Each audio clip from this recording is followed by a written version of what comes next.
আসসালামু আলাইকুম। 16 মে রোজ শনিবার চাঁদপুর জেলা শারাস্তি উপজেলায় আসছেন গণপ্রজাতন্ত্রী বাংলাদেশ সরকারের মাননীয় প্রধানমন্ত্রী তারেক রহমান। এর আগেও উনি একবার এসেছিলেন আরও 22 বছর আগে একজন প্রধানমন্ত্রী সন্তান হিসেবে, কিন্তু এবার তিনি আসছেন নিজে প্রধানমন্ত্রী হয়ে। এই মাননীয় প্রধানমন্ত্রীর কাছে চাঁদপুরবাসীর পক্ষ থেকে একটি চাওয়া হচ্ছে, আমাদের এই ডাকাতিয়া নদী যেন খনন করা হয়, কারণ এই ডাকাতিয়া নদীর বিভিন্ন জায়গায় নাব্যতা সংকট দেখা দিয়েছে, যার কারণে বড় জাহাজগুলো আসতে পারে না।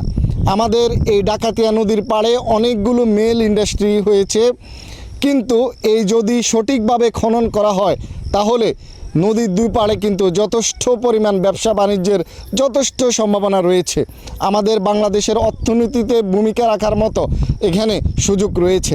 মাননীয় প্রধানমন্ত্রীর কাছে চাওয়া হচ্ছে, আমাদের যে উনি যে উদ্বোধন করবেন খাল খননের, এই কাজটা যেন কন্টিনিউ চলতে থাকে, শেষ না হওয়া পর্যন্ত এই প্রকল্প যেন না বন্ধ হয়ে যায়। মাননীয় প্রধানমন্ত্রীর কাছে আরেকটি চাওয়া হচ্ছে, আমাদের যে চাঁদপুর কুমিল্লা মহাসড়ক, এই মহাসড়ক যেন 4 লেন করা হয়, কারণ কুমিল্লা চাঁদপুরে মানুষ অ্যাক্সিডেন্ট হয়ে এই পৃথিবী থেকে বিদায় নিয়েছে একমাত্র ওভারটেক করতে গিয়ে।